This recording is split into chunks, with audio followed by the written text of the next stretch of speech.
So I've taken the old barrel out. I've had this barrel operating for quite a few years. It's amazing how long they last, but it's getting very tatty. I've changed things around so many times. I've got patches and I've had bypasses and various things. So I'm going to dump this one and start off with a new one. So I got myself a new barrel. I just went to a local garage and picked one up. The garage is quite happy for me to take it off their hands. I've got a bit of safety equipment, and I've also got my mate over here today. More of him in a minute. So these are the tools I'm going to use. I've got this really ultra thin carbon cutting discs. They're only 2mm thick, and they work in very easy to cut anything with them. But this is the masterpiece. This is the rope wire whizzer. It really removes paint very quickly, far quicker than trying to burn it off, and probably a bit healthier for the environment. Anyhow, let's go and have a look at Raby. Raby. He's 22 years old and he's completely deaf. Anyhow, we'll get on with it. I'll say these wire whizzers, that they work pretty well. You've got to get that specific type. The one, as you can see, it's like a twisted rope design. I think they're called rope whizzers. And it really does remove the paint very efficiently and very quickly. So I won't fill the video with me sanding all the paint off. But basically, I think it took me about 50 minutes or an hour. In actual fact, it might have been just over an hour, but around sort of that little time. Anyway, eventually all the paint's off. And I got it in place because you can't get every tiny little bit off. And there's also a lot of oil left inside the drum. So I'm going to light a fire and we're going to clean off all the little bits. I mean, you can still see there's a few little bits left here, there and everywhere. It's basically pretty clean. We'll see what happens. But there's always a lot of residue oil inside. So I want to light a fire. And here we go. Look, as soon as it gets up to temperature, it's absolutely pouring out putrid black smoke from the oil. But it didn't last for long, just a few minutes, but not very pleasant. So the next day, now it's all clean, I'm going to coat the barrel with this black paint. It's actually rated to 1,000 degrees Fahrenheit. So hopefully it's going to be good enough. I've just painted the whole thing. I painted around the rim. You can see where the rope's going to sit eventually. So I gave it 2 coats, and then we're going to have to get it back in there and light another fire to cure the paint. So we've got a bit of smoke coming off this. I mean, it is fairly toxic. I ran in there for a few minutes. I didn't stay in there. Wasn't too bad, to be honest, but a fair bit of smoke. So while we've got the barrel off, we'll have a look inside the stove and see what condition the vermiculite is in. I mean, in actual fact, it's in very good condition. As you know, I've lit quite a few fires now. I mean, I don't know how many hours it's been burning for, but a fair few. And it's in very good condition. Another thing I've done is I've just put a bit of exhaust wrap, titanium exhaust wrap around the lower part of a chimney. It's only for aesthetics, really. It's just to add a bit of texture, make it look nicer. We'll have a look inside the old vortex chamber, and you can see there's 0 cracks in any of this. I mean, it all seems in remarkably good condition, to be honest with you. The vermiculite seems to be very hard wearing so far. There's no visible cracks at all. I've done a few more modifications to the top, the lid. I put a little bit of rope down the back, and I put these 2 side pieces. This is just to give me more control over the air. I've also put a little bracket on the front, which elevates the front, and that actually allows the main air supply. That's where it's actually going in. So it's 3/4 of an inch high by 6 inches. And I've made a few little other bits, stop the secondary air going in the back, just so we have options to mess around when the fire's running, just to test things. You know, I just like to test it all the time. Front glass drops up and down very easily. We'll have a quick look in. Well, yeah, okay, so this is how the rope fits. It simply just drops into place. And the same with the rope at the base of the barrel. It makes it very easy to take in and out.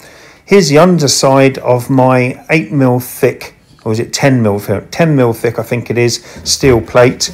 You can see how it's put together. I put a few stainless screws to hold that little ring in place. There are a few benefits of having the hole, because what happens, the top becomes concaved when it's heated up. If you just have a solid top without the hole, you won't get that concaving. It just warps and it breaks the seal around the side. But this way, it actually sits around the rope all the way around the sides, and it becomes this concave shape. I just put a few handles on that stainless steel lid I found the other day. I still haven't made much use of it yet, but I thought I'd just show you. I had a few kitchen handles just lying around, so I stuck them on the side. Now that I'm quite happy the stove works, I thought I'd give it a bit of a clean. So I've cleaned the glass with a standard glass cleaner. It came up pretty well. I mean, the glass has been a bit dirty, but it's fine now. Now, this is my little grid that I use to stop the wood falling into the burn chamber. And you can see after, I don't know, about 20 hours of burning, you can see how the metal is deteriorating, but I think it's got a fair bit of life left in it. Yeah, as you know, it is a disposable component. Now, this is another thing I've just bought. I've just bought this off eBay. It's a 4mm thick stainless steel perforated plate. I'm going to make some use of it. I'm not sure exactly what yet, but probably not this year, because we've got the season, some Christmas season coming up. I've got people coming round, so I've just got to get it going, and this is it. So I've lit a fire. We've just lit a small fire. You can see how quickly it immediately bursts into drawing up the chimney. I mean, it is a very highly insulated chimney now, especially with that extra titanium wrap. But we'll just drop a few bits of wood in and we get it going. Close the lid. I'll leave that primary air open, and we'll block up the other air inlets, and just to get the fire going. It seems to work best that way. It gets up to temperature so quickly, you'll be amazed. I'll get my temperature gun out in a minute, and we'll see how warm, just how quickly it gets up to like 500 degrees Fahrenheit. As you can see, I added a couple of larger pieces of wood on top of the smaller pieces. There's certainly not much wood in there, but we've got the fire. It's off. It just burst into life really quickly. I can get my phone over at the moment because the temperatures haven't built up quite yet, but you can see the vortex is spinning really nicely. It's amazing how quickly that vortex forms and how quickly it gets up to temperature. There's those couple of blocks of wood, so there's not a huge amount of wood in there. But we'll take some temperatures. I mean, literally, you know, this is only a few minutes. The steel drum is so thin that the temperatures, you know, that they come up really, really quickly. So this is in Fahrenheit. So we're over 500. The top takes a bit longer to get to those temperatures, but I mean, we're still at 500 degrees. Because the top is thicker, it takes a bit longer for the heat to come through.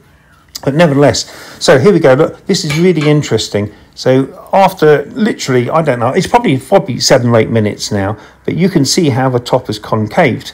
I think this is a great thing. I discovered this some time ago, a few years ago now, and it really changed everything, because it means you can use the steel top. It doesn't deform in a negative way. It does deform, but it's in a very positive way, because when you're cooking on that surface, anything just, all the fat and juices just go towards the centre and ultimately go down that little pinhole and into the fire.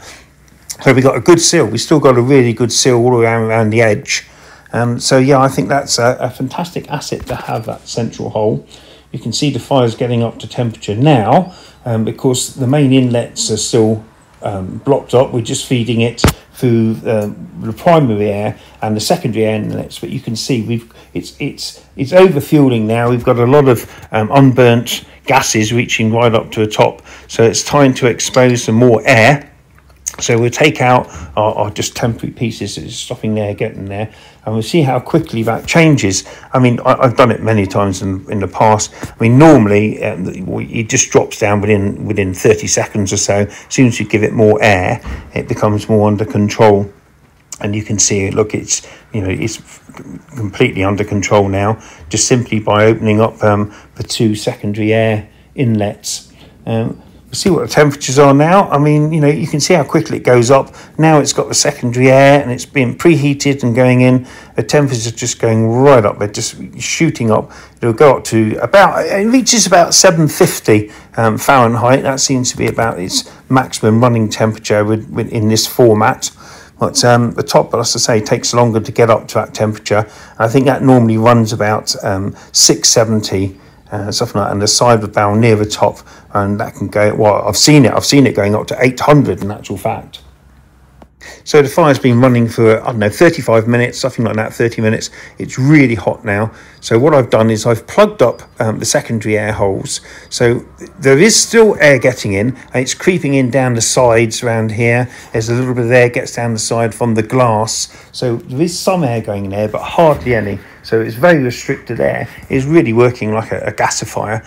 But nevertheless, the temperatures are still really high. I mean, it does cool down. It does cool it down when you close down the air, because the fire's running a lot slower now. But it's still pouring out heat, and we've still got round about the 500 degrees. It does go down. It goes down to about 375 when you operate it like this. Obviously, it takes a bit of time for the temperature to drop. I'll tell you one thing for sure. It's incredibly hot in here.